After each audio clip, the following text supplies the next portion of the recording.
18वीं सदी में लड़े गए सबसे विनाशकारी युद्धों में से एक था पानीपत का तीसरा युद्ध, जिसने एक ही दिन में हजारों योद्धाओं को काल का ग्रास बना दिया। आइए जानते हैं इस विनाशकारी युद्ध से जुड़े इतिहास को। 18वीं शताब्दी की शुरुआत हो चुकी थी। औरंगजेब की मृत्यु के उपरांत वर्षों से भारत की जमीन पर सीना ताने खड़ा मुगल साम्राज्य अब घुटनों पर आ चुका था। दूसरी तरफ मराठाओं का भगवा परचम बुलंदी पर लहरा रहा था। पेशवा बाजीराव के नेतृत्व में राजपूताना, मालवा तथा गुजरात के राजा मराठाओं के साथ मिल चुके थे।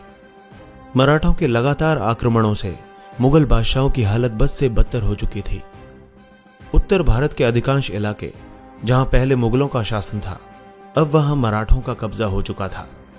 1758 में पेशवा बाजीराव के पुत्र बालाजी बाजीराव ने पंजाब पर विजय प्राप्त कर मराठा साम्राज्य को और अधिक विस्तार दिया, परंतु उनकी जितनी प्रसिद्धि बढ़ी, उनके शत्रुओं की संख्या में भी उतनी ही बढ़ोतरी हो गई थी। इस बार उनका सीधा सामना अफगान नवाब अहमद शाह अब्दाली के साथ था।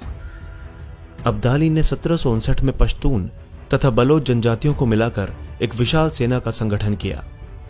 साथ ही पंजाब में मैराथन की छोटी छोटी टुकड़ियों से लड़ते हुए विजय प्राप्त की। इसी तरह अब्दाली अपनी सेना के साथ आगे बढ़ता रहा।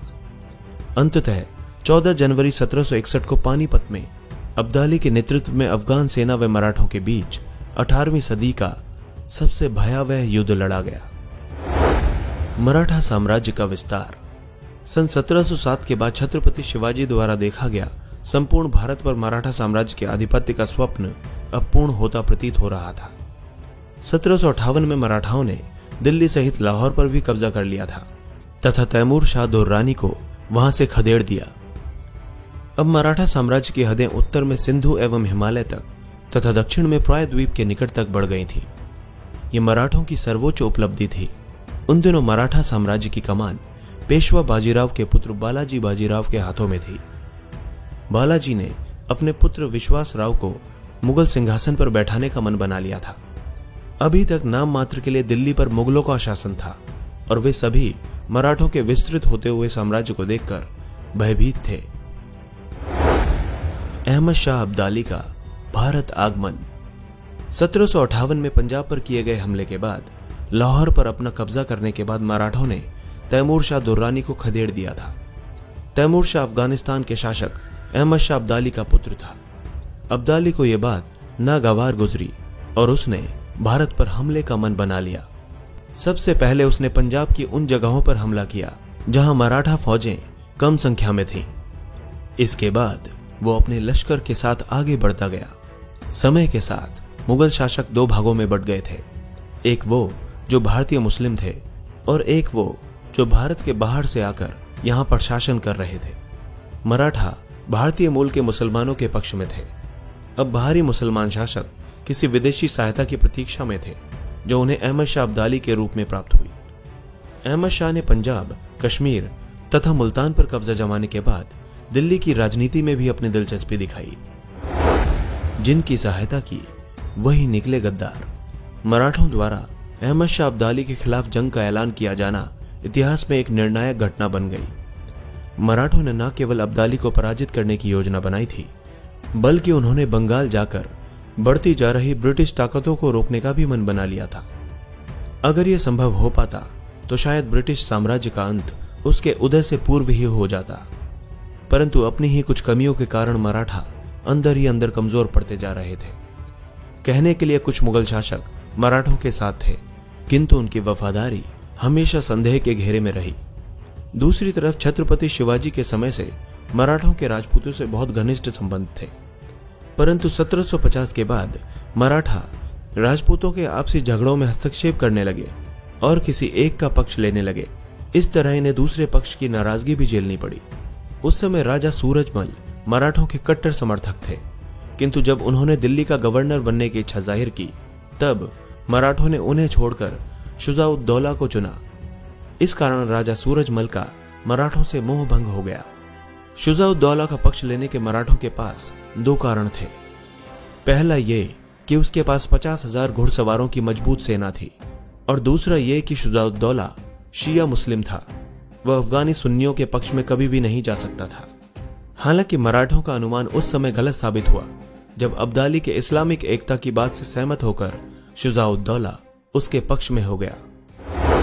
दोनों पक्षों को मिली बाहरी सहायता। 14 अप्रैल 1760 को मराठा सेना भाऊ सदाशिव राव के नेतृत्व में पुणे से दिल्ली की ओर रवाना हुई। यहां से प्रस्थान करते समय मराठा सैन्य बल में लगभग 50,000 पैदल सैनिक थे। आगे के सफर में जैसे जैसे मराठों को अपने सहायकों की मदद मिली वैसे वैसे उनकी संख्या बढ़ती गई। इब्राहिम खान गार्दी का भी मराठों की ओर से इस युद्ध में विशेष योगदान रहा। गार्दी के पास 8,000 सैनिक थे जो फ्रांसीसी बंदूकों को चलाने में माहिर थे। इसके अलावा गार्दी के पास 200 उत्कृष्ट बंदूकें तथा तोपें भी थीं जिनका उन दिनों विशेष महत्व था। मई और जून के बीच जब मराठा आगरा पहुंचे तब मल्हार राव होलकर तथा जुनकोजी सिंधिया भी अपनी सेनाओं के साथ मराठा सेना में शामिल हो गए। इस कड़ी में मराठा सेना जब दिल्ली पहुंची तब उनकी सैन्य शक्ति लगभग 2 लाख हो चुकी थी। उस समय मुगल सम्राट मराठों की सहायता के लिए संधिबद्ध थे। दूसरी तरफ दिल्ली में मराठों के बहुत कम शुभचिंतक थे। असल में वे मराठों के बढ़ते वर्चस्व से खुश नहीं थे। इसका फायदा उठाते हुए नजीब खान जैसे बादशाहों ने तो अब्दाली को विशेष रूप से आमंत्रित किया था। 1739 में भी मुगल नेताओं द्वारा नादिर शाह को इसी तरह आमंत्रित किया गया था, परंतु नादिर शाह ने भारत को लूटते वक्त हिंदू मुस्लिम में कोई भेदभाव नहीं किया। साथ ही मुगल सम्राट का मयूर मुकुट तथा कोहिनूर हीरे सहित लगभग 100 करोड़ की संपत्ति भारत से लूट कर ले गया। दिलचस्प बात तो यह थी कि अब्दाली ने न केवल लूट के मंसूबे के साथ भारत में अपने कदम रखे, बल्कि उसका सपना दिल्ली के सिंहासन को मुगलों के हाथों से छीनना था। इसी के तहत उसने उत्तरी दिल्ली में बसे हुए अफगानियों को अपनी तरफ कर लिया, जो कि उसके लिए इस युद्ध में फायदेमंद साबित हुआ।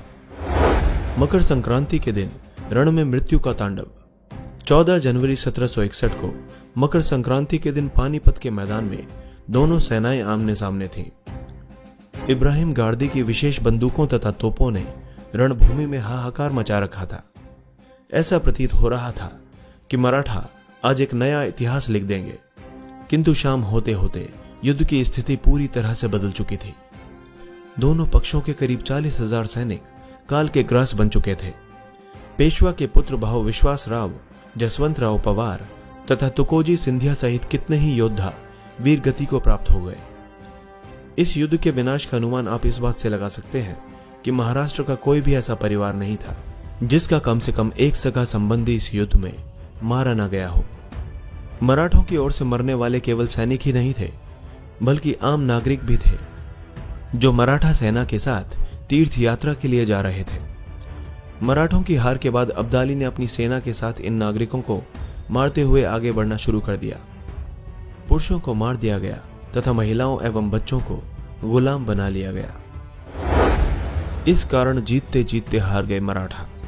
अगर आप सोचते हैं कि अब्दाली की सेना ने मराठों को परास्त किया, तो आपका ऐसा सोचना पूर्ण रूप से सही नहीं है। मराठों को अब्दाली की सेना ने नहीं, बल्कि ठंड ने हराया था। मराठा सेना युद्ध स्थल के मौसम से अनजान थी तथा पतली धोती और कुर्ता पहनकर हथियारों के साथ जंग के मैदान में कूद पड़ी, जिसका परिणाम यह हुआ कि सर्दी से उनकी हालत पस्त हो गई, जबकि अब्दाली को इस मौसम का पूरा अनुमान था। उसने अपनी सेना को मौसम के अनुकूल पोशाक पहनाकर युद्ध में उतारा था। दूसरी तरफ सदाशिव भाऊ की भावुकता ने मराठों की पराजय पहले ही सुनिश्चित कर दी थी। हुआ यूं था कि युद्ध के मैदान में विश्वासराव भाऊ को गोली लग गई। विश्वासराव भाऊ सदाशिव राव के अत्यंत प्रिय थे। उन्हें इस अवस्था में देखकर सदाशिव राव बिना कुछ सोचे समझे अपने हाथी से उतरकर घोड़े पर सवार होकर विश्वास राव के पास चले गए। इधर सदाशिव राव भाऊ के हाथी पर उन्हें ना पाकर मराठा सेना भयभीत हो गई। उन्हें लगा कि भाऊ वीर गति को प्राप्त हो गए। परिणाम स्वरूप हार की ओर बढ़ती अब्दाली की सेना में नया जोश आ गया और वो फिर से उठ खड़े हुए। इस युद्ध में एक दिन में तकरीबन 40,000 योद्धा मारे गए, जो किसी भी सामान्य युद्ध में मरने वाले योद्धाओं की संख्या से बहुत ज्यादा थी। भारत की दुर्गति का हमेशा से ही यही कारण रहा है कि यहाँ राजाओं तथा बादशाहों ने अपना अपना फायदा सोचा और बाहरी दुश्मनों को पनाह दी। इसके विपरीत अगर शुरुआत से ही सभी एकजुट होकर लड़ते, तो शायद आज हमारा देश सबसे शक्तिशाली होता। दोस्तों, इसी तरह की इंटरेस्टिंग और इन्फॉर्मेटिव वीडियोस देखने के लिए हमारे चैनल हिस्टोरिक हिंदी को आज ही सब्सक्राइब करें और बेल आइकन को दबाना ना भूलें।